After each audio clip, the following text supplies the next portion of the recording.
उनी शेरबहादुर देउवाको पार्टी नै जोइन गर्न पनि सक्षम कार्यकर्ता भएर हिँडेकै छन्। प्रचण्डको पार्टी त उनलाई जोइन गर्नु नै छ। अन्त त्यो त उनको गन्तव्य नै त्यही हो, हुने नै त्यही हो। मैले धेरै महिना अगाडि भनेको थिएँ, माधव नेपाल भनेको प्रचण्डको एउटा मामुली कार्यकर्ता हो, मामुली कार्यकर्ता। तर अहिले धाक के लगाएर हिँडेका छन् भने केपी ओलीले मलाई प्रधानमन्त्रीको प्रस्ताव राख्यो, मलाई बौला कुकुरले टोक्या छ र प्रचण्ड पद यति व्याप्त अहिले भइसक्यो। नेपाली कङ्ग्रेसले अँगालेपछि, त्यसलाई आफ्नो मार्गदर्शक सिद्धान्त कङ्ग्रेसले बनाएपछि अहिले प्रचण्ड पद सुप्रिम कोर्टमा पनि चर्चा हुन्छ। फ्रान्स र बेलायतका राजाहरू किन काटिन्थे त अहिलेको राष्ट्रपति र प्रधानमन्त्रीले गरे जस्तै गर्दा रहेछन् र पो काटिँदो रहेछ।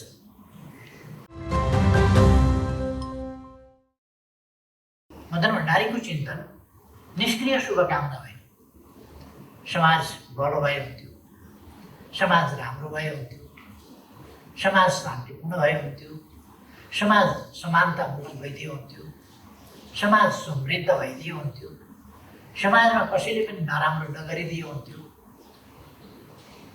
यस्ता कामनाहरू राम्रा कामनाहरू, तर ती निष्क्रिय कामना भए, असङ्गठित कामना भए वा व्यक्तिगत तवरका कामना मात्रै भए भने तिनले राम्रा कुरा भइकन पनि, राम्रा कामना भइकन पनि, राम्रा विचार भइकन पनि, राम्रो मनसाय भइकन पनि तिनले समाजलाई निर्णय वा वास्तवमा खोजेका चिजहरू प्राप्त गर्ने तहमा उठाउन सक्दैन, पुर्याउन सक्दैन।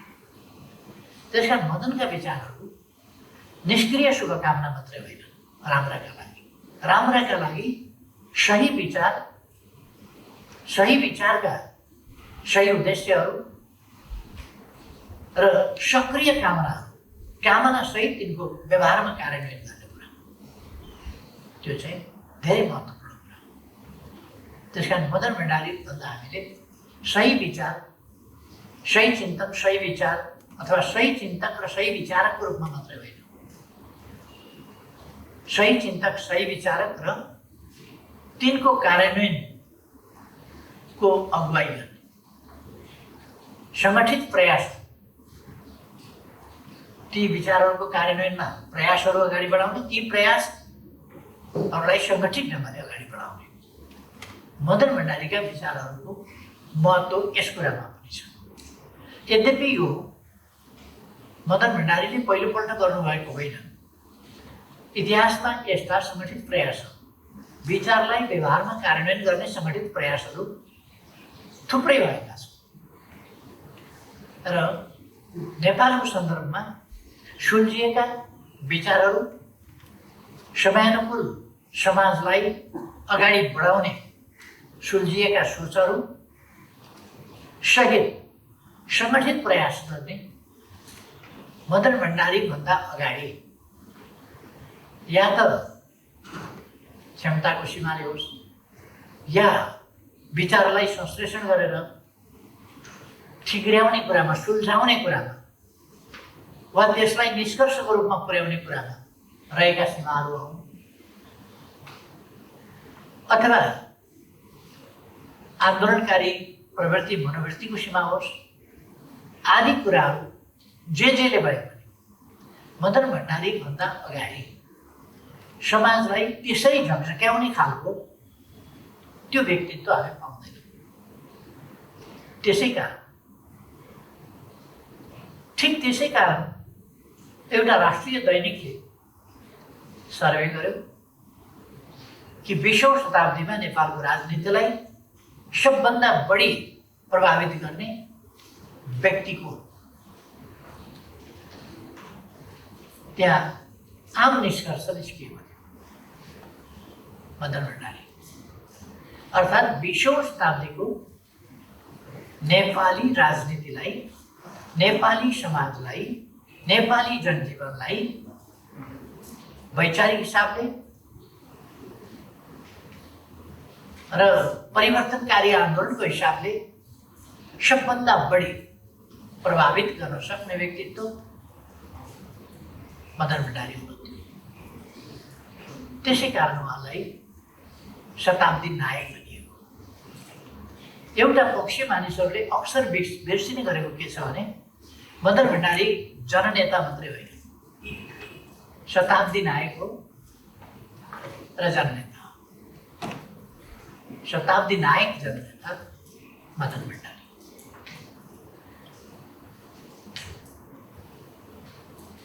आज हामीले विमोचन गरेका पुस्तकहरूमा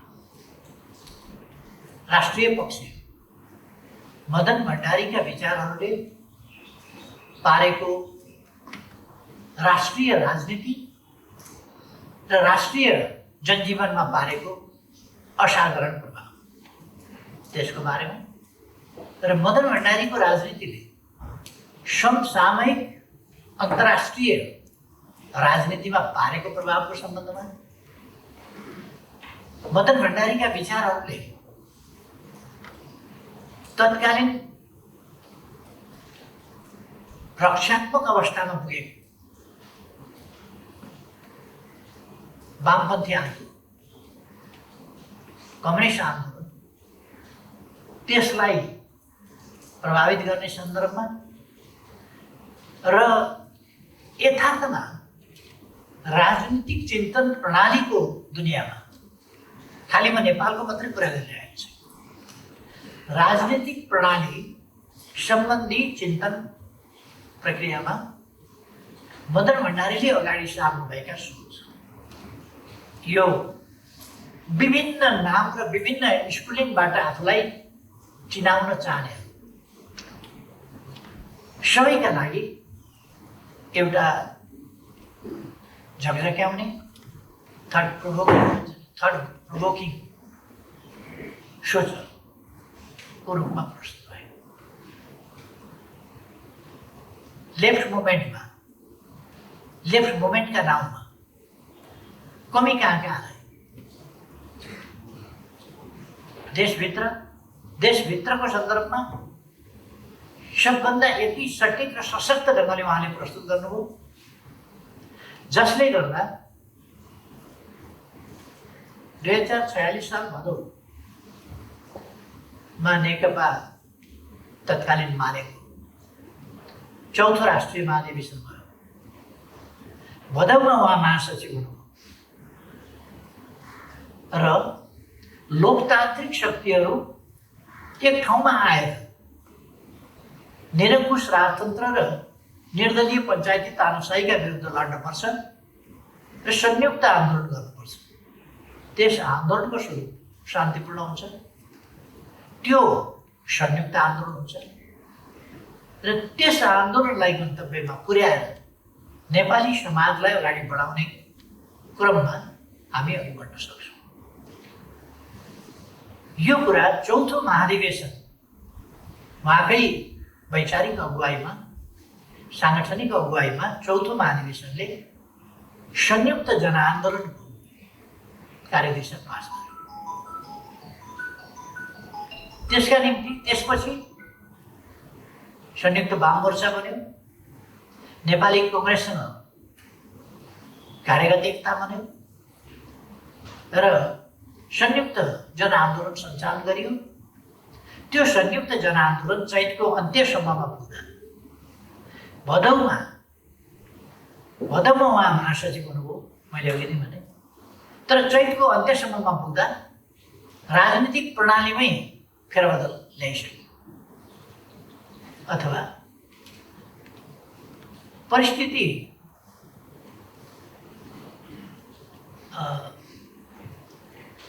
एक ढङ्गले परिपक्व नै थियो। निरङ्कुश राजतन्त्र, तानाशाही प्रणाली,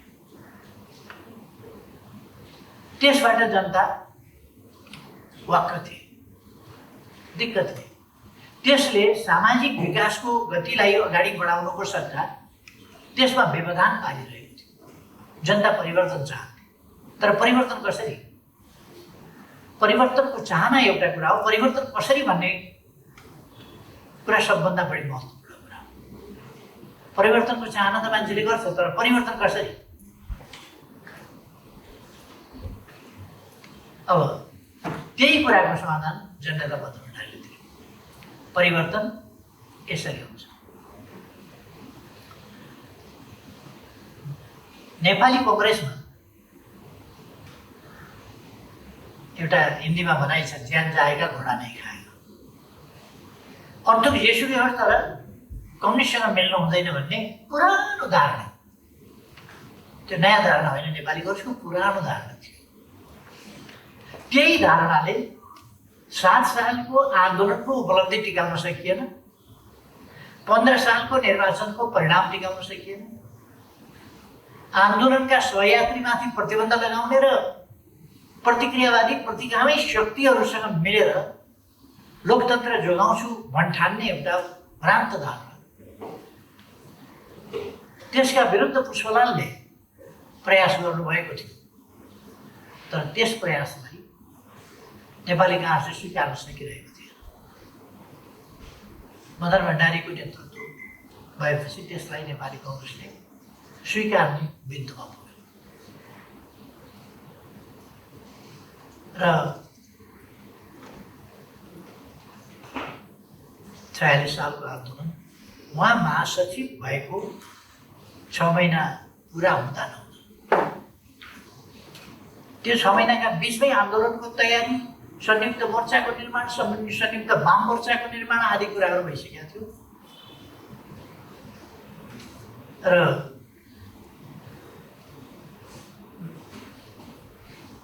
आजको माओवादीको त्यति बेलाको धार त्यस आन्दोलनमा सरिक हुन मानिरहेका थिएन। उसको विरोधका बावजुद पछि आन्दोलनमा लतारिँदै आयो र संयुक्त वाम मोर्चामा आएन, पछि लतारिँदै संयुक्त वाम मोर्चा वा त्यस अभियानमा सरिक हुन बाध्य भयो।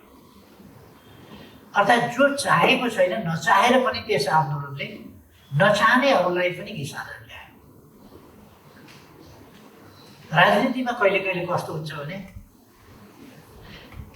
साना कुराले राजनीति भएन र स्वार्थ नीतिलाई केन्द्र भागमा राखियो भने साना कुराले कहाँबाट कहाँ पुर्याइदिन्छ। अहिले हामीले हेऱ्यौँ भने राष्ट्रिय जनमोर्चा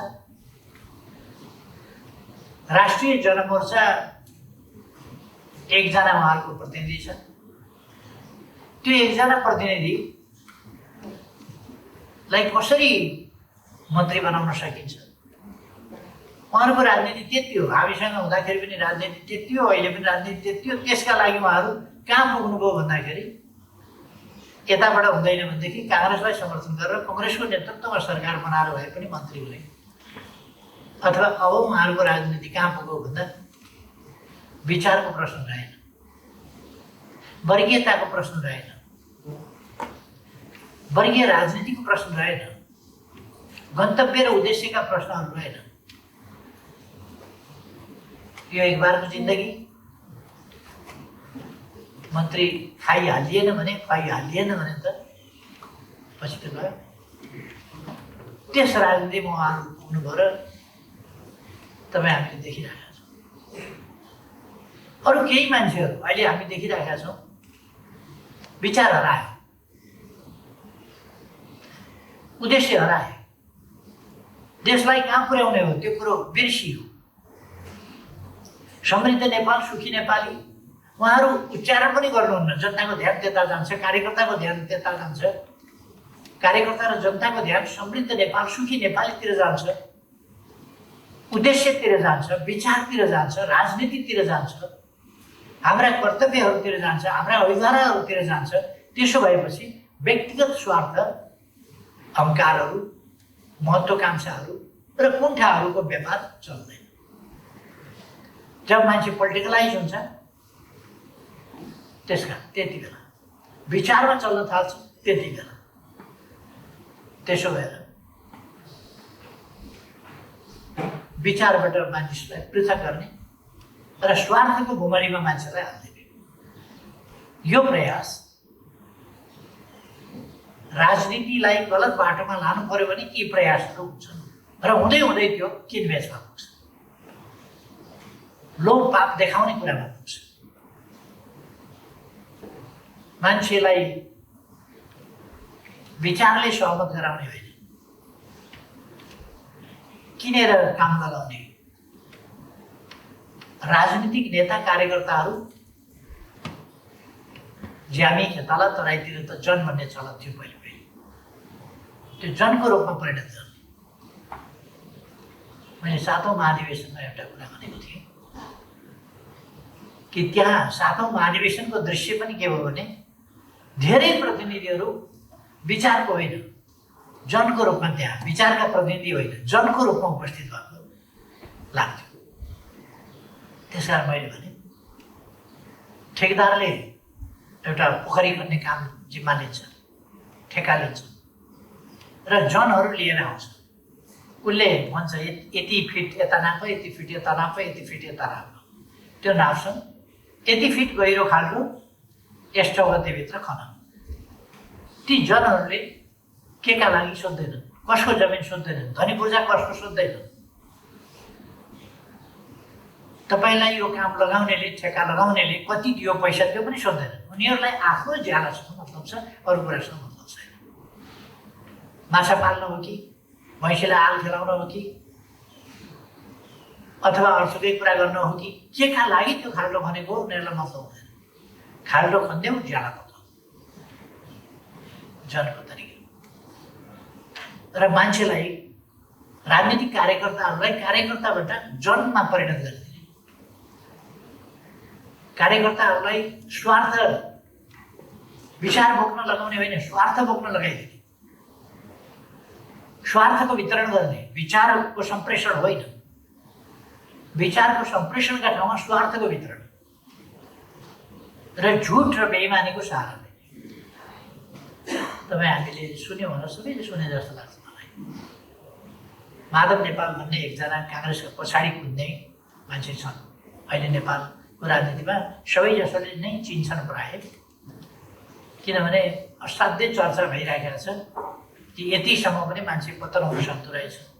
आफ्नो पार्टीको सरकार डाल्ने, प्रमुख प्रतिपक्षको नेतृत्वमा सरकार बनाउने, कम्युनिस्ट आन्दोलन सिद्ध्याउने, अर्कोतिर लागिसक्ने, अनि नेकपा एमालेको वरिष्ठ नेता हुँ भनेर फेरि यस्तो लाजशरम पछिको मान्छेको चर्चा अलिकति मान्छेले सकारात्मक मात्रै होइन नकारात्मक हिसाबले पनि चर्चा त हुन्छ नि, मान्छेहरूले गर्छन् नि।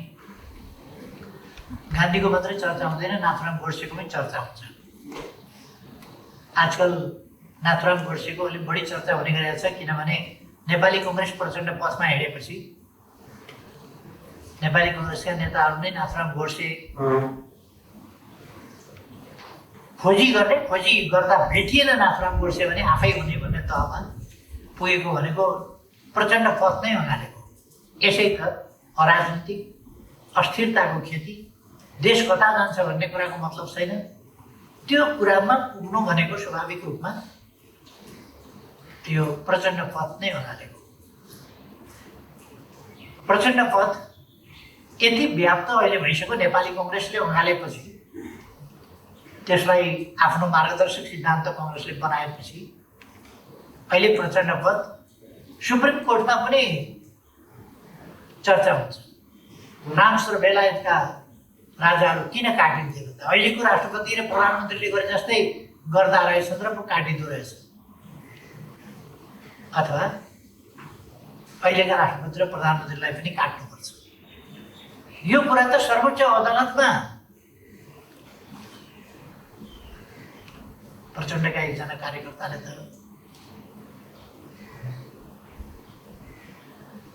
सर्वोच्च अदालतमै भने। नेपाली कङ्ग्रेसका कार्यकर्ताले नाथुराम गोडसे मै भन्छु अर्को ठाउँमा भने। आश्चर्य लाग्छ, सर्वोच्च अदालतले हिंसालाई यस्तो दुरुत्साहन गर्ने वक्तव्य दिँदा रोक्ने काम गरेको पाइएन।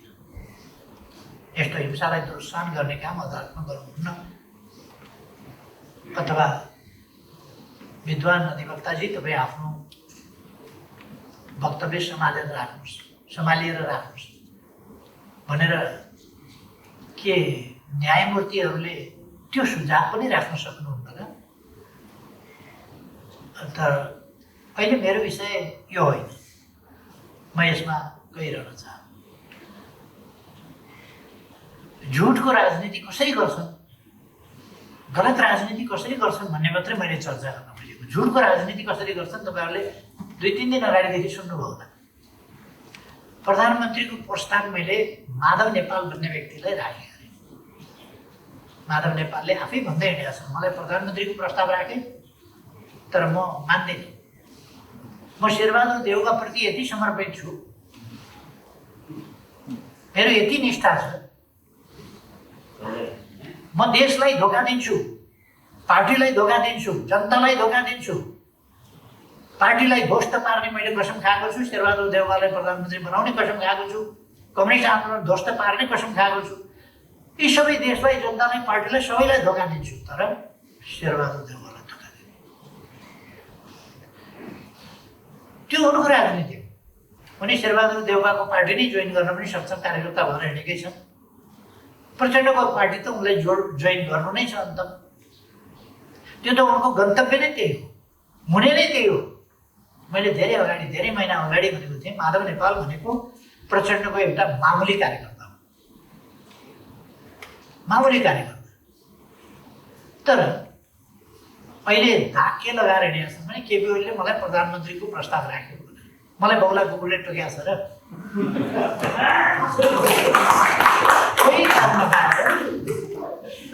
कोही नेपालमा नभेटाएर यस्ता मान्छेलाई प्रधानमन्त्रीको प्रस्ताव केपी ओलीले राख्ला। यो आफै आफ्नो महत्ता बढाएर मलाई त प्रस्ताव राखेको छ, कहिले अध्यक्षको प्रस्ताव राखेको छ, कहिले प्रधानमन्त्रीको प्रस्ताव राखेको छ।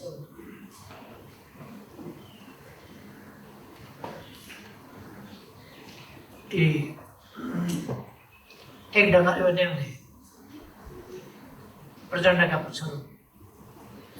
पुच्छर भएपछि जन्तु पूर्वतिर फर्क्यो भने त्यो पश्चिमतिर हुन्छ, पश्चिमतिर फर्क्यो भने त्यो पछाडि सँगै हुन्छ क्या। अनि यता जाउँ भन्यो भने त्यतै पछि लाग्छ, कङ्ग्रेसतिर जाउँ भनेपछि पछि लाग्छ। अस्ति महन्त ठाकुरजीलाई प्रधानमन्त्री बनाउन उहाँहरूले जोड गर्नु, त्यो त डबलीमा भाषण गरेकै साथीहरूले सुन्नुभयो होला। महन्तजी तपाईँ प्लिज प्रधानमन्त्री भइदिनुहोस्। उहाँहरूले भन्नु, शेरबहादुरजीलाई भन्नु। अनि के भन्नुहुन्छ भने मैले त छोडेको, मैले त त्याग गरेको। खोइ कतिजनाले त्याग गरेको, त्यतापट्टिका सबैले त्याग गरे हुन् कि प्रधानमन्त्री पद? एउटा शेरबहादुर मात्रै लोभिरहेछन् त्याग नगर्ने, अरू सबैले त्याग गरे हो कि? यस प्रकारका झुटका खेतीहरू गर्छन्। मदन भण्डारीको school of thought, way of thinking यस्तो झुटको बेइमानीको वे अफ थिङ्किङ होइन, सच्चाइ।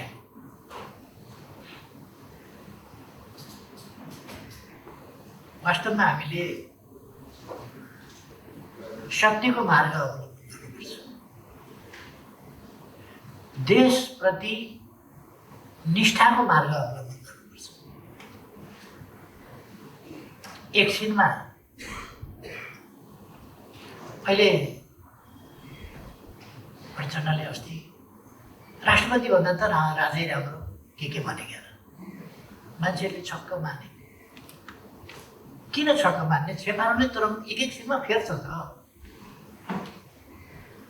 खैरो बुढामा गयो भने खैरो खालको रङ बनाउँछ, अर्को खालको हरियोमा गयो भने हरियो रङ बनाउँछ, अलिक कालो गोप्रो भएका ठाउँमा पुग्यो भने त्यहाँ कालो बनाउँछ। छेपाराले रङ फेर्छ त।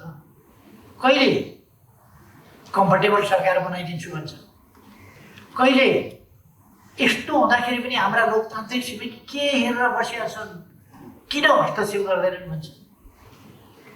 कहिले गणतन्त्र ल्याउने मै हुँ भन्छ, कहिले गणतन्त्र काम लाग्दैन, गणतन्त्र भन्दा त राजतन्त्रै राम्रो भन्नुहुन्छ, कहिले यो राष्ट्रपति भन्ने संस्था भन्दा त राजै थिए भन्न पनि पुग्छ। यो कुन सा ठुलो कुरा हो प्रचण्डलाई? कहिले विदेशबाट हतियार ल्याएर नेपाली जनताको नरसंहार गर्छ, नेपाली जनताले दुःखले थुपारेका जम्मा गरेका पैसाहरू ब्याङ्कका ब्याङ्क लुटेर सखा बनाइदिन्छ। साना सहकारी कृषि सहकारी लगायत लुटेर खत्तम बनाइदिएको हुन्छ। संरचनाहरू ध्वस्त पारिदिएको हुन्छ। निर्दोष आबाल वृद्ध वनिता बाल बालिका समेत ध्वस्त पार्ने अमानवीय जघन्य त्यस प्रकारका क्राइम गरेको हुन्छ। कहिले बाँदरमुडे घटाउँछ,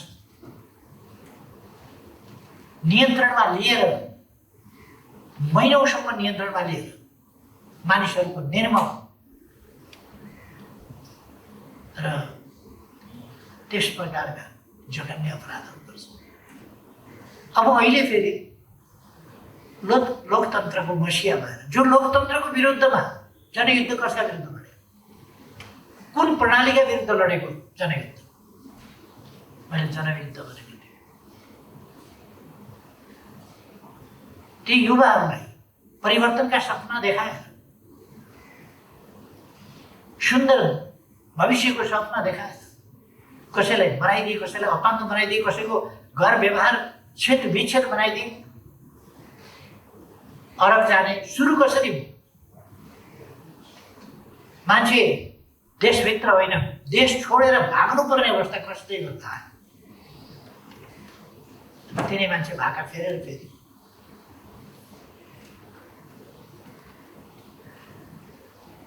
अनि बोलेपछि मान्छेले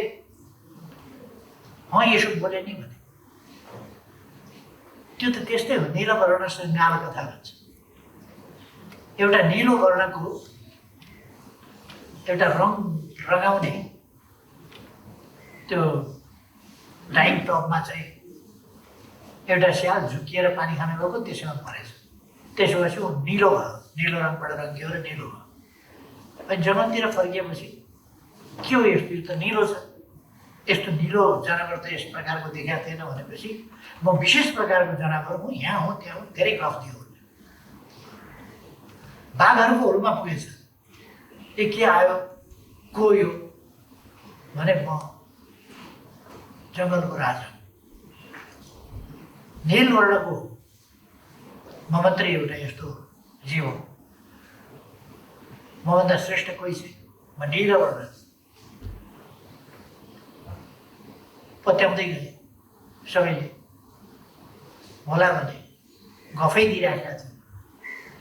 तर अलिकति साँझ परेपछि अलिक पर स्याल कराएछ।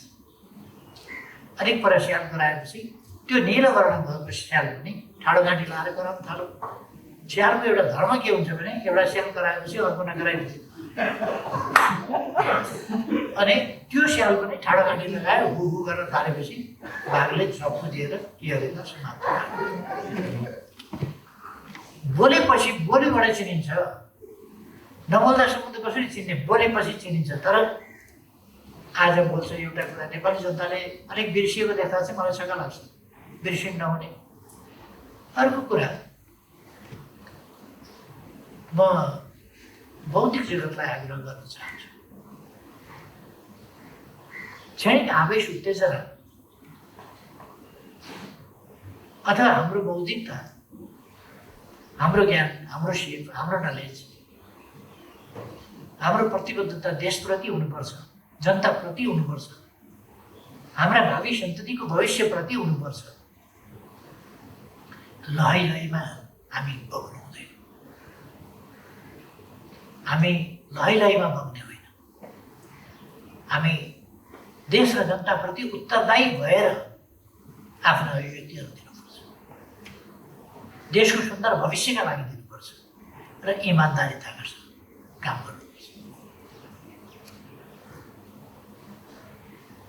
अब मदन भण्डारीको सोच भनेको वैयक्तिक संकीर्ण तात्कालिक स्वार्थहरूको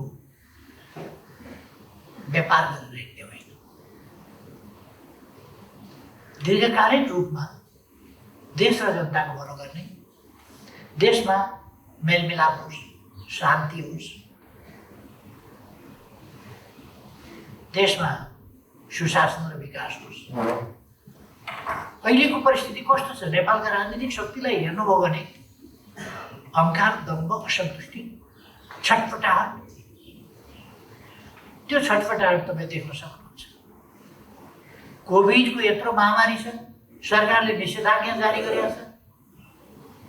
नेपाली कङ्ग्रेस जस्तो पार्टी आफ्नै नेतृत्वमा अहिले के भयो, के बिग्रेर आन्दोलनमा उत्रिनु पर्यो? के का विरुद्ध आन्दोलन? ताजुब नि, आन्दोलनको पनि एउटा कारण हुन्छ नि। के का विरुद्ध? सरकारले विकास निर्माण गर्यो त्यसकारण, दार्चुलामा बाटो खन्दैछ त्यसकारण, महाकालीमा पुल बनाउँदैछ त्यसकारण, दैजीमा औद्योगिक क्षेत्र बनायो त्यसकारण, अथवा पूर्व पश्चिम राजमार्ग बनायो त्यसकारण, हजारौंको सङ्ख्यामा पुल बनायो त्यसकारण, ट्रेन विस्थापन गरेर झुलुङ्गे पुल बनायो त्यसकारण। अचानक महामारी आयो, तर केही ठाउँमा नपुग्न सक्यो होला, तर आम रूपमा अनलाइन शिक्षा सुरु गर्यो। यस्तो महामारी आयो अचानक, तर सम्पन्न देशहरूभन्दा पछि छैन नेपाल। त्यसअनुसार तत्कालबाट पहिलो स्वाब टेस्ट हामीले हङकङ पठाएर गरेका थियौँ। आज देशभित्रै पर्याप्त स्वाब टेस्ट हामी गर्न सक्छौँ, पिसिआर टेस्ट गर्न सक्छौँ। त्यो निःशुल्क गरेका छौँ हामीले। धनी देशहरूले निःशुल्क परीक्षण गरेका छैन, धेरै धनीहरूले निःशुल्क परीक्षण गरेका छैन। इन्सुरेन्सले कभर गरेको होला कतिपय ठाउँमा, त्यसबाहेक गरेका छैन। तर हामीले जहाँ इन्सुरेन्स भर्खर हामी सुरु गर्दैछौँ, हेल्थ इन्सुरेन्स, त्यस ठाउँमा हामीले त निःशुल्क परीक्षण, निःशुल्क उपचार, अब खोप ल्याउन थालेका छौँ। हामीले अस्तिदेखि खोप ल्यायौँ। हामी खोप उत्पादक होइनौँ, तर खोप उत्पादक नहुँदै पनि एसियामा खोप उत्पादक भारतभन्दा पछि हामी दोस्रो भ्याक्सिन सुरु गर्ने र हामीले धेरै अगाडि बढाएका छौँ। हामी कहाँ भ्याक्सिनको अलिकति केही प्राविधिक कुराहरू होला, हामीले जसरी पाउने सोचेका थियौँ, हामीले पैसा पेमेन्ट तिरिसकेको पनि हामीले खोप पाउन सकेका छैनौँ। त्यो खालको असहज परिस्थिति त छ, अप्ठ्याराहरू त छन्, तर हामी खोप त विभिन्नतिर कुरा गरेर ल्याइराखेका छौँ र खोपको कमी हुँदैन। लगभग यस वर्षभित्र भनेको अङ्ग्रेजीको यो वर्ष सन् 2021 भित्र मूल रूपमा चाहिँ हामी खोप लगाइसक्छौँ। मूल रूपमा अलिकति छिटपट बाँकी रहला, किनभने हामी जतिसुकै छिटो गऱ्यो भने, जस्तो चिनले अहिले पनि खोप लगाइराखेको छ, त्यो खोप भनेको चाहिँ त्यो खुरुखुरु लगाइहाल्दा एकैछिनमा सकिने कुरा होइन। त्यसको सर्कल पनि हुन्छ, फेरि त्यसका लागि खोप उत्पादन पनि गर्नु पर्यो, एकैचोटि ल्याएर स्टोर गर्न सकिँदैन, फेरि त्यो डेट एक्सपायर हुन्छ, त्यसलाई उपयुक्त वातावरणमा राख्नुपर्छ। यी सबै पक्षहरू छन्। त्यसकारण लिमिट उत्पादन हुन्छ, लिमिट सप्लाई हुन्छ, लिमिट हाम्रो सामर्थ्य छ खोप दिने पनि। यो सबै कुराले हामी गर्छौँ। अनि यस्तो अवस्थामा सबै मिलेर एकजुट भएर राष्ट्रका समस्या समाधान गर्दै लोकतान्त्रिक अभ्यासबाट अगाडि बढ्नुपर्ने ठाउँमा लोकतान्त्रिक अभ्यासमा नजाने, संसदलाई पङ्गु बनाउने, जनतामा जान नदिने, जनतामा जाने अलोकतान्त्रिक कुरा भयो। जनतामा जानु, जनताले आवधिक मूल्याङ्कन गर्ने र ताजा जनादेश दिने कुरा चाहिँ प्रतिगमन भयो भन्नु जस्तो हास्यास्पद कुरा के हुन्छ? अलोकतान्त्रिक कुरा के हुन्छ? राजनीतिलाई जनताका बिचमा लान नदिने, राजनीतिलाई संसदबाट, जो जनप्रतिनिधिको सर्वोच्च संस्था हो, त्यहाँबाट निरूपण गर्न नदिने, त्यहाँ निरूपण गर्न नसक्ने, अदालतमा मलाई प्रधानमन्त्री बनाइ पाउनु, अनि लोकतान्त्रिक विधिबाट होला सरकार ल्याउने कहाँबाट भन्दा अदालतबाट मुद्दा लडेर। दुनियाँमा मुद्दा लडेर सरकार आउने, अदालतबाट मुद्दा प्रधानमन्त्री छानिने सुन्नुभएको छ नि? नेपालमा त्यो अभ्यास गर्न खोजिएको छ। जनताका बिचमा जान नहुने, प्रतिगमन हुन्छ। अनावश्यक संस्थाहरूलाई राजनीतिमा संलग्न गराउने र शक्ति पृथकीकरणको सिद्धान्तको व्यवहार त धज्जी उडाउने कति उपयुक्त हुन्छ? यसका लागि, यसमा दबाब दिन, अदालतलाई दबाब दिनका लागि आन्दोलन गर्ने, लोकतान्त्रिक शक्तिहरूका लागि स्वतन्त्र न्यायालयको फैसला आफ्नो पक्षमा पार्नका लागि दबाब दिन आन्दोलन गर्ने, कोभिडका बेला निषेधाज्ञा तोडेर राजनीतिक दलहरू, कानुनको राजमा राजनीतिक दलहरूले के उहाँहरूको आन्दोलन रोक्नका लागि निषेधाज्ञा जारी भएको हो र कोभिड नियन्त्रण गर्नका लागि होइन। कोभिड हामीले नियन्त्रण गर्दै रहेका छैनौँ। प्रतिदिन 9,000भन्दा बढी सङ्क्रमित हुने ठाउँमा अहिले हामीले 1,000को आसपासमा ल्याइसकेका छौँ। अनि यो सङ्ख्या घटाएको छैन, मृत्युदर घटाएका छैनौँ हामीले। लगभग 1,400 सङ्क्रमित छ भने 3,400 निको हुनेको सङ्ख्या छ। निको हुनेको सङ्ख्या सङ्क्रमितको सङ्ख्याभन्दा 3 गुणा बढी छ। यो हाम्रो सफलता होइन। यही सफलतालाई असफल पार्नका निम्ति अब निषेधाज्ञा तोड्ने, राजनीतिक दलहरूले जानी बुझिकन घोषणा गरेर निषेधाज्ञा तोड्ने हो भने अनि अरू के हुन्छ? अहिले संसद भवनलाई संसदीय क्रियाकलाप बाहेक अरू कुराका लागि प्रयोग गर्न दिँदैन। तर तथाकथित बुद्धिजीवी भेला, तथाकथित पत्रकार सम्मेलन, तथाकथित नागरिक समाजका अन्तर्क्रिया के अब अन्तर्राष्ट्रिय सम्मेलन केन्द्र संसदले भाडामा लिएको यस खालका बदमासी कामहरूका लागि हो। यसै गर्ने हो भने अरूले किन नभन्ने? प्रचण्डका कार्यकर्ता सभामुख हुने बित्तिकै अनि प्रचण्डले जे भन्यो त्यो कानुनभन्दा माथि, अभ्यासभन्दा माथि हुने? खै, यसैमा मेरो टाउको दुखाइ, मेरो चिन्ता लोकतन्त्रको भविष्यप्रति हो। यस अभ्यासले लोकतन्त्रको भविष्य काम पुर्याउँछ। लोकतान्त्रिक प्रणाली, मौजूदा संविधानको आवश्यक समयानुकूल संशोधनप्रति मेरो विरोध छैन। समयानुकूल आवश्यक संशोधन त हुन्छ संविधान, तर संविधान नै च्यात्ने दिशामा उहाँहरू जो जाँदै हुनुहुन्छ र उल्टो हल्ला गर्दै हुनुहुन्छ, स्याल यहाँ बचाउँदै हुनुहुन्छ, केपी ओलीले संविधान च्यात्नु।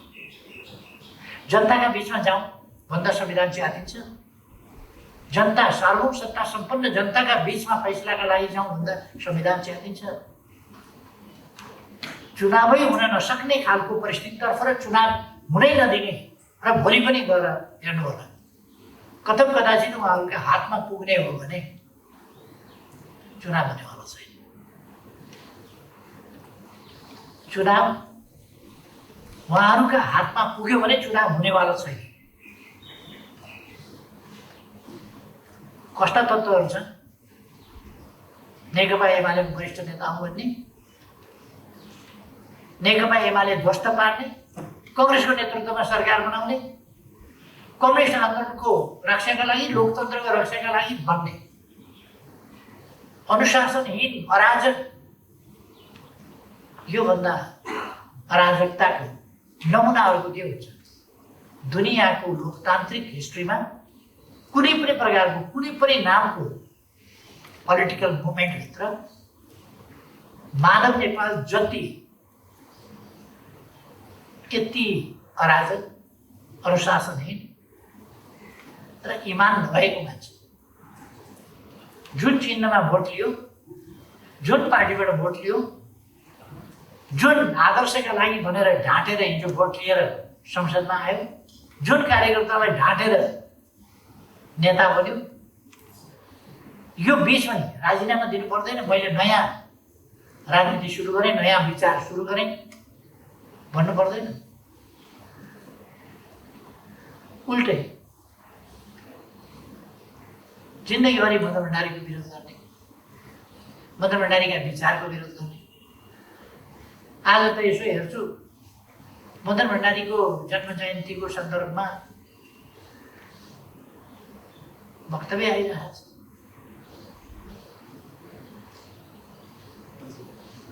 बेशरमको पनि आउँछ।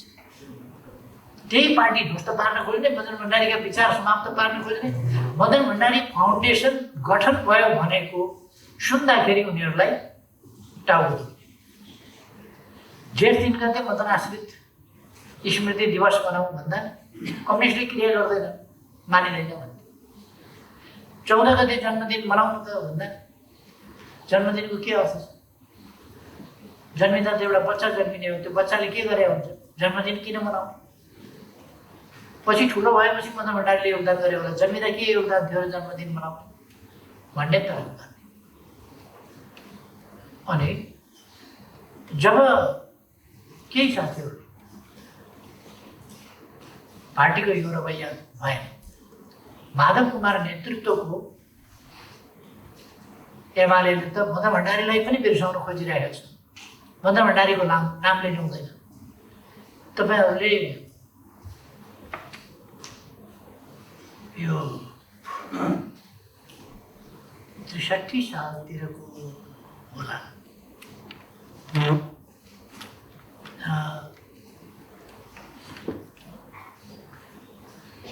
जेठ 1 गतेको, जेठ 1 गते 63 साल हुनुपर्छ अथवा त्यसको आसपास, जेठ 1 गतेको छलफल पत्रिकामा माधव नेपालको लेखको रूपमा, त्यो लेख होइन उहाँले भनिदिएर त्यो टिपेर लेखको रूपमा प्रकाशित गरिरहेको छ छलफलले। त्यो हेर्नुभयो भने थाहा हुन्छ मदन भण्डारीको बारेमा माधव नेपालले के भन्छन् भने हिमाल टाढाबाट हेर्दा राम्रो हुन्छ, राम्रो देखिन्छ, तर नजिकैबाट हेर्नेलाई थाहा हुन्छ। हामी मदन भण्डारीको नजिकै बसेर काम गर्नेलाई थाहा छ मदन भण्डारी कस्तो के हो भन्ने। बाहिरबाट हेरेर राम्रो राम्रो भनेर हुन्छ? टाढाबाट त हिमाल पनि राम्रो देखिन्छ, नजिकै गएर हेर त कस्तो छ हिमाल, कतिको प्रिय हुन्छ नजिक गएर हेर्नु।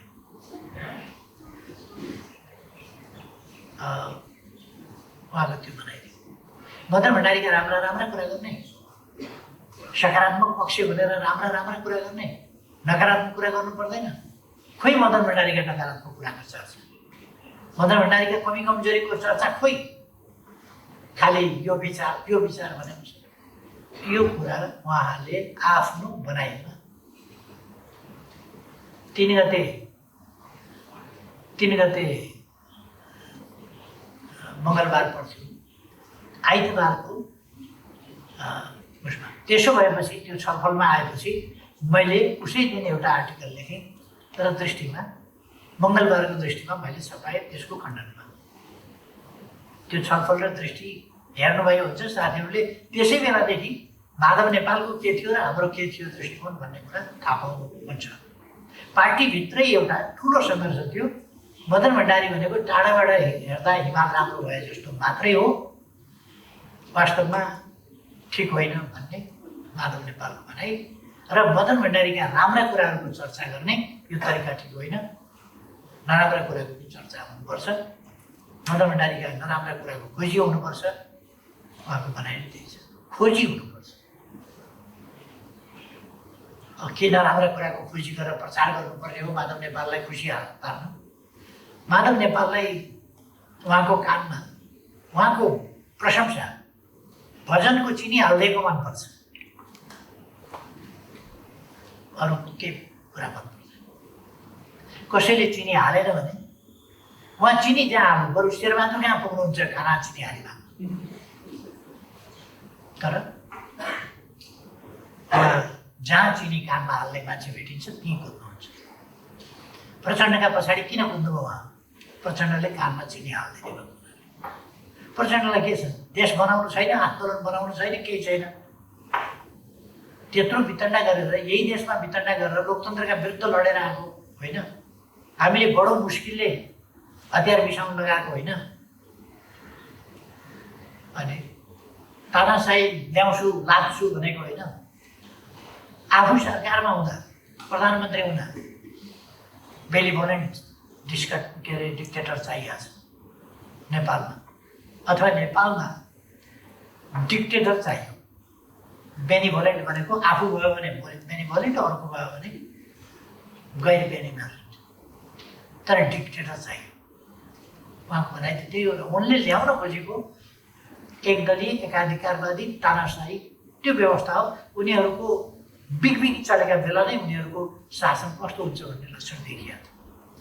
कम्युनिस्टका नाममा यस प्रकारका विकृत जनविरोधी देशद्रोही खालका क्रियाकलाप जननेता मदन भण्डारीले अगाडि सार्नु भएको जनताको बहुदलीयसँग जनवादसँग किञ्चित मेल नखाने मात्रै होइन, यो विपरीत कुरा हो। त्यसकारण यस्ता तत्त्वहरूले या विचारहीन तत्त्वहरूले, उद्देश्यहीन आदर्शहीन तत्त्वहरूले मदन भण्डारीका विचारको विरोध गर्नको कारण थिए। यी कछुवा जस्ता हो। यसो अनुकूल वातावरण भयो भने टाउको फुत्त बाहिर निकाल्ने, अलिकति प्रतिकूल देख्यो भने फुत्त टाउकोभित्र उठ्ने। उनीहरूलाई अहिले मदन भण्डारीको नाम, मानव नेपालले मदन भण्डारीलाई कहिले पनि सम्झिनु नपर्ने, यसपल्ट चाहिँ मदन भण्डारीलाई सम्झिनु पर्ने र वक्तव्य दिनुपर्ने मदन भण्डारीलाई सम्झिए जस्तो गर्ने। किनभने कार्यकर्ता अल्मल्याउँछ। कुनै काङ्ग्रेसको कार्यकर्ता भएर शेरबहादुर देउवालाई प्रधानमन्त्री बनाउन गइसकेपछि पनि आफू एमाले नै हो भन्छ। एमालेको सरकार ढाल्नका लागि मतदान बहिष्कार गरेर बाहिर 27 जना लिएर जाँदाखेरि पनि कम्युनिस्ट आन्दोलनको रक्षाका लागि हुन्छ, जबकि उहाँ बनाउनु छ शेरबहादुरलाई। शेरबहादुर देउवालाई प्रधानमन्त्री बनाउनु चाहिँ कम्युनिस्ट आन्दोलनका हितका लागि छ, कम्युनिस्ट सरकार ढाल्नु चाहिँ कम्युनिस्ट आन्दोलनका लागि हितमा छ भनेर व्याख्या गर्ने जस्ता अवसरवादको योभन्दा घिनलाग्दो रूप केही पनि हुँदैन र नाङ्गो रूप भन्दा रूप योभन्दा केही हुँदैन। त्यसै कारण आज कतिपय मान्छेहरू त्यसरी मदन भण्डारीको नाम लिइरहेको छ। र मलाई के खुसी लागेको छ भने मदन भण्डारीको नाम यस्तो सशक्त चिज रहेछ कि बेठिक तत्त्वहरूले पनि मदन भण्डारीको नाम लिनुपर्छ। एक दिन म एउटा खोलाको बाटोबाट आउँदै थिएँ, अनि एकजना बच्चो मान्छे चाहिँ अलि बच्चो चाहिँ ठिठो युवा बाहुन रहेछ। अनि त्यो साँझमा त्यो खोलाको बाटो खोलो तरेर जानु परेछ। म खोलो तर्नै बाँकी थियो, खोलो तरेर मात्रै आइसकेको थियो, मैले खोलो तरेरै जान बाँकी थियो। त्यहाँ चाहिँ उसले गायत्री मन्त्र साह्रो साह्रो पढिरहेका रहेछ बाटोमा हिँड्दाखेरि। ओम भूर्भुवस्वः तत्सवितुर्वरेण्यं भर्गदेवस्य धीमहि धियो यो न प्रचोदयात् भनेर। अनि बाबु यो न बिहान न साँझ न केही, यो सन्ध्या बाटोमा हिँड्दा किन बडबडाएको छ, भूतप्रेत नलागोस् भनेर, भूतप्रेत नलागोस् भनेर गायत्री मन्त्र जपे अरे। यो जुनसुकै बाटो हिँड्ने, जस्तोसुकै बाटो हिँड्ने पनि डर लाग्यो भने गायत्री मन्त्र भने जस्तै मदन भण्डारी मदन भण्डारी मदन भण्डारी मदन भण्डारी एउटा त्राण यो त्यस्तै भइरहेको छ मदन भण्डारी। जब जगा विरोधीले पनि जब ओम भूर्भुवस्वः तत्सवितुर्वरेण्यं भर्गदेवस्य धीमहि धियो न प्रचोदयात्। जब भन्न नरुचाउनेले पनि भन्न परेको छ। मदन भण्डारीको नाम सुन्न नचाहनेले पनि आफैले बोल्न परेको छ। यो त्यस्तै एउटा रक्षा कवचको रूपमा जसलाई यो चाहिँ खुसीको कुरा हो। विरोधीले पनि यसको दम, मदन भण्डारीको विचारको दम, जनताको बहुदलीय जनवादको दम चाहिँ विरोधीले पनि बुझेको छ।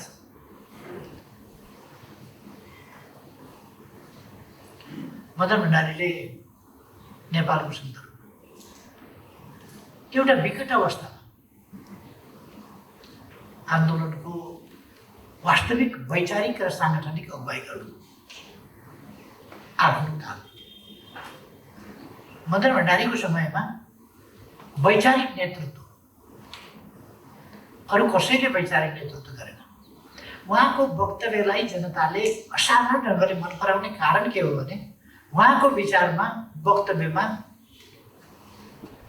खालि वक्तव्य मात्रै हुँदैन थियो, अराजनीतिक खालको वक्तव्य, वक्तव्यका लागि वक्तव्य, क्षणिक वक्तव्य, त्यो भनिसकेपछि त्यसको उपादेयता सिद्धियो। त्यस्तो वक्तव्य मात्रै हुँदैन थियो। उहाँको वक्तव्यमा एउटा बाटो हुन्थ्यो, एउटा गन्तव्य हुन्थ्यो र त्यो बाटोमा हिँड्ने तरिका र उपायहरू हुन्थे, जसबाट युवाहरू, जनताहरू यस मार्गमा हिँडेर यहाँ पुगिने रहेछ है भन्ने कुराको स्पष्टता प्राप्त गर्थे, मार्गदर्शन प्राप्त गर्थे। त्यसकारण मदन भण्डारीको वक्तव्य मन पराउँथे र सुन्न आउँथे मान्छे, सुन्न लालायित हुने कुरा त्यही हो। अहिले त्यसपछि हामीले हेर्यौँ भने देशको बारेमा, देशको लोकतान्त्रिक प्रणालीको बारेमा, लोकतान्त्रिक प्रणाली भनेको कस्तो हो भन्ने बारेमा आम नेताहरूले चर्चा गरेर सुनिँदैन। जसले चर्चा गर्छ त्यो कुरा उनीहरूलाई डाइजेस्ट हुँदैन।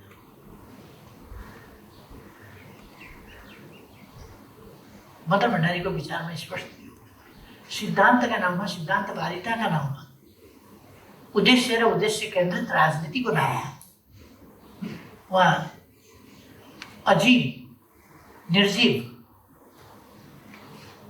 त्यस्तो सिद्धान्त जसलाई जडसूत्रका रूपमा बुझेर सिद्धान्तका नाउँमा सेक्रिफाइस हुने कुरालाई उहाँले उपयुक्त होइन भन्नुहुन्थ्यो।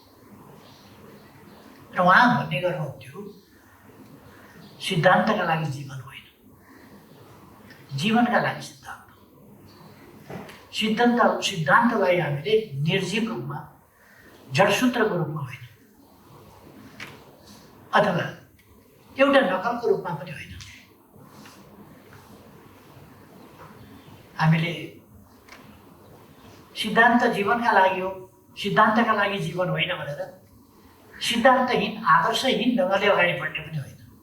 सिद्धान्त त चाहिन्छ नै, विचार त चाहिन्छ नै, उद्देश्य चाहिन्छ नै।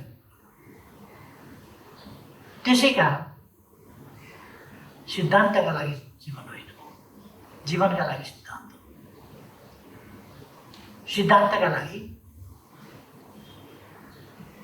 मर्नु पर्छ पनि पर्दैन पनि। मैले थुप्रै प्रसङ्गमा, थुप्रै ऐतिहासिक सन्दर्भहरूमा भन्ने गरेको छु, सिद्धान्तका लागि थुप्रैले जीवन आहुति दिएका छन्, थुप्रैले। नेपालमै थुप्रैले सिद्धान्तका लागि जीवन दिएका छन् र इतिहासमा स्वेच्छाले आफ्ना विचारका पक्षमा जीवन दिएका छन् धेरै मान्छे। यी प्रसङ्गहरू मैले थुप्रै ठाउँमा भनेको छु। मैले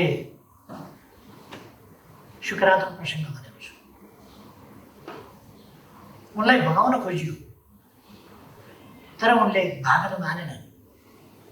म आदर्शच्युत भएर, सत्यबाट पर हटेर, असत्यसँग सम्झौता गरेर, कायर भएर, पलायन भएर, भागेर जीवन जोगाउन तयार छैन। म सत्यका लागि, निष्ठाका लागि जीवन बलिदान गर्न तयार छु। उहाँले त्यो कुरा गर्नुभयो र विषको प्याला आफैले समातेर पिउनु तर भाग्न मान्नु भएन, जीवन दिन तयार।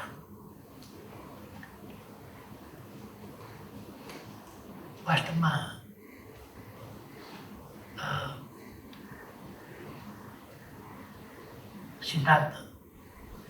सिद्धान्त भनेको जस्तो पायो सिद्धान्त होइन, सत्य सिद्धान्त, सत्यमा आधारित सिद्धान्त।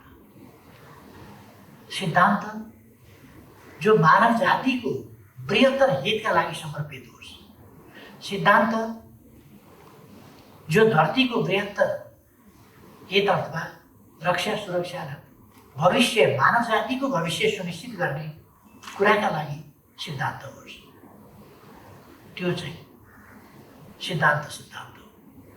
त्यो सिद्धान्त जसले मानव समाजलाई सुन्दर बनाउने र भविष्यलाई सुरक्षित राख्ने कुरामा योगदान गरोस्, त्यो सिद्धान्त, जुन सिद्धान्त सत्यमा आधारित हुन्छ। हो त्यस्तो सिद्धान्तको पछि हामी लाग्ने हो। मदन भण्डारीले भन्नुभएको जनताको बहुदलीय जनवादको सिद्धान्त त्यही हो। मैले अघि भने मदन भण्डारीले विचारहरू अगाडि सार्दा एउटा सङ्कीर्ण दायराभित्रको सीमित दायराभित्रको राजनीतिक क्षेत्रभित्रको मात्रै होइन, समग्र समाजसँग सरोकार, मानव जातिसँग सरोकार, आज वर्तमानसँग सरोकार र भविष्य, सुन्दर भविष्य, सुनिश्चित भविष्यसँग सरोकार राख्ने विचारहरू, त्यससँग सम्बन्धित बनाएर व्यापक अर्थमा आफ्ना विचारहरूलाई प्रस्तुत गर्नुभएको छ। डेमोक्रेसी भन्दाखेरि केही पोलिटिकल फ्रिडमका कुरा मात्रै होइन। डेमोक्रेसी भनेको जनतामा सार्वभौम सत्ता रहेको प्रणाली, जहाँ जनता सर्वोपरि छ, जनता अन्तिम न्यायाधीश र निर्णायक हो र त्यो जनताका हितका निम्ति नै काम गर्ने प्रणाली, स्थिति विधिमा चल्ने प्रणाली अर्थात् कानुनको राज। स्थिति विधि भन्नाले शक्ति पृथकीकरणको सिद्धान्त, स्थिति विधि भनेकै शक्ति पृथकीकरणको सिद्धान्त भन्ने कुराले आउँछ। व्यवस्थापिका, कार्यपालिका, न्यायपालिका यिनीहरू आफ्ना ठाउँमा बसेर आफ्नो कर्तव्य निष्ठा साथ पालना गर्ने, सक्रियताका साथ पालना गर्ने प्रणाली। संविधानको सर्वोच्चता, संविधानलाई जोसुकैले पनि मान्नुपर्ने त्यो प्रणाली र संविधानको अपव्याख्या र गलत व्याख्या गर्ने, संविधानमाथि थिचोमिचो गर्ने कुरा होइन। अहिले त कानुनले परिभाषा स्पष्ट रूपमा एउटा गरेको छ, फैसला अर्को आउँछ। कानुनले एउटा निर्दिष्ट गरेको छ, स्पष्टै रूपमा उल्लेख गरेको छ, भरेको छ। केन्द्रीय समिति भन्नाले के बुझिन्छ भन्ने परिभाषाले भन्छ केन्द्रीय कार्य समिति, तदर्थ समिति वा यस्तै कुनै जुनसुकै नाम दिएको भए तापनि केन्द्रीय निकायको अधिकार प्रयोग गर्ने हैसियत भएको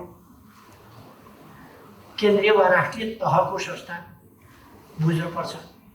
केन्द्रीय कमिटी भन्नाले अदालतले त्यो कुरालाई चाहिँ छोडिदिन्छ, परिभाषै छोडिदिन्छ र केन्द्रीय कमिटीले गर्नुपर्ने काम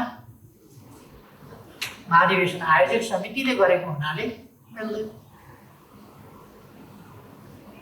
परिभाषा पनि छोड्यो, अराजकतालाई प्रश्रय दिने खालको निर्णय हुन्छ। अदालतको निर्णय भएको हुनाले हामीले मान्नै पर्यो। तर यस्तो देख्न पर्ने कुरा नदेख्ने, अनुचित कुरालाई प्रश्रय पाउने, उचित कुरा, आवश्यक कुरा, लोकतन्त्रका मूल्य मान्यताहरूका त्यसको स्थापना गर्ने, त्यसको कार्यान्वयन गर्ने कुरामा व्यवधान हुने कुरा, यस्तो चाहिँ कानुनी राजमा हुँदैन। र सिद्धान्तको के अरे संविधानको सर्वोच्चता भन्दा यस्तो कुराहरूलाई उल्लङ्घन गरेर सर्वोच्चता हुने होइन। त्यसकारण संविधानको परिपालना निष्ठाका साथ गरेर मात्रै हुन सक्छ जनताको बहुदलीय जनवादले भन्ने कुरा। र हामी एउटा समतापूर्ण, शान्तिपूर्ण, समृद्ध समाज निर्माण गर्न चाहन्छौँ र त्यसको निष्कर्षमै हामीले भनेका छौँ लोकतन्त्र भनेको पोलिटिकल फ्रिडम वा प्रेस फ्रिडम वा यस्तै केही फ्रिडमहरूको कुरा मात्रै होइन। यो समग्र लोकतन्त्र भनेको समग्र यस्तो प्रणाली हो, जनप्रणाली, र यस प्रणालीलाई हामीले त्यसको मर्म, त्यसको भावना अनुसार नै बृहत अर्थमा अथवा कम्प्रिहेन्सिभ डेमोक्रेसी हामीले भनेका छौँ। परिपूर्ण लोकतन्त्र, सबै पक्ष समेटेको कम्प्रिहेन्सिभ परिपूर्ण लोकतन्त्रको रूपमा बुझ्नुपर्छ। आज हामी अलिकति राष्ट्रिय राजनीति अन्डरमा परेको छ। केही पोलिटिकल लिडरहरूका महत्त्वाकांक्षा, कुण्ठा, हतारो जस्ता कुराहरूले राष्ट्रिय राजनीतिलाई वर्ग ल्याएको छ केहीका वैयक्तिक स्वार्थहरूले संस्थाहरूलाई नै धमिल्याएको छ। यो कुरा नेपाली कांग्रेसले पनि अलिक पछाडि गएर हुन्छ। नेपाली कांग्रेसले पनि के थाहा पाउनेछ भने शेरबहादुर देवको प्रधानमन्त्री फेरि हुने उत्कट इच्छाले उहाँले लोकतान्त्रिक मार्ग छोडिदिनु, जनताको भरोसा, जनतामाथिको भरोसा छोडिदिनु गएर केही जाली फटाहरू टिपेर कृत्रिम अलोकतान्त्रिक मार्गबाट प्रधानमन्त्री हुने बाटो छ। पार्लियामेन्टबाट भए हुन्थ्यो, अन्तैबाट हुनु, जनतामा गएर भए हुन्थ्यो, जनतामा जाने बाटोलाई अवरोध गरेर अन्तैबाट जनतामा जाने कुरालाई उहाँहरूले कु गर्नु। नेपाली कांग्रेसले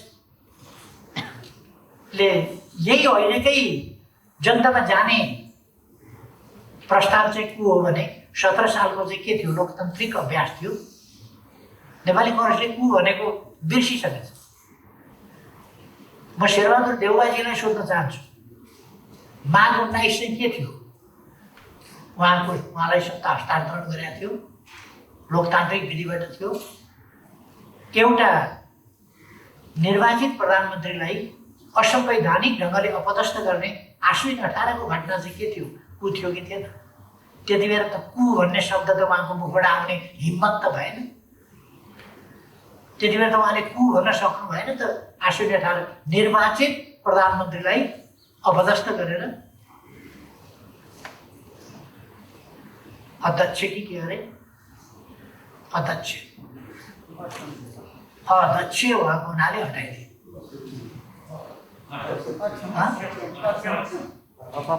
अक्षम भएको हुनाले हटाइदिए अथवा सक्षम छैन। त्यसकारण जननिर्वाचित प्रधानमन्त्री सक्षम छ कि छैन भन्ने निर्णय गर्ने एउटा आर्टिफिसियली बनेको तथाकथित गद्दीमा बस्ने व्यक्तिको काम होइन। त्यो जनताको काम हो, अक्षम छ कि सक्षम छ। त्यति बेला त उहाँले कु भन्न त सक्नु भएन। अनि अहिले जनताका बिचमा जाने संवैधानिक कुरा गर्दा चाहिँ कु भनेको छ, प्रतिक्रमण भनेको छ। प्रचण्डको भाषा समेत साप्ती लिएर साप्ती मात्रै होइन कि उहाँले त त्यो त आफ्नै बनाइसक्नु, प्रचण्डको भाषा शैलीलाई आफ्नै बनाइसक्नु। दया लाग्छ, एउटा लोकतान्त्रिक आन्दोलनमा योगदानको इतिहास भएको पार्टी यस ढङ्गले प्रचण्डपन्थी भएको देखेर अचम्म लाग्छ। यो नहुनु पर्ने हो। खैर, जननेता मदन भण्डारीले एकछिनको स्वार्थका लागि, वैयक्तिक वा निजी स्वार्थका लागि होइन, दूरगामी दीर्घकालीन राष्ट्रिय हित र जनहितका प्रश्नमा अडिग रहेर अगाडि बढ्ने त्यो मार्ग प्रशस्त गर्नु। राष्ट्रिय स्तरमा, अन्तर्राष्ट्रिय स्तरमा त्यति बेला डिफेन्सिभ बनेको कम्युनिस्ट मुभमेन्टलाई कसरी, विरोधीहरूको प्रहारलाई निस्तेज पार्दै कसरी अगाडि बढ्न सकिन्छ। तेस्रो सिङ्गो डेमोक्रेटिक मुभमेन्ट अथवा पोलिटिकल मुभमेन्ट अथवा पोलिटिकल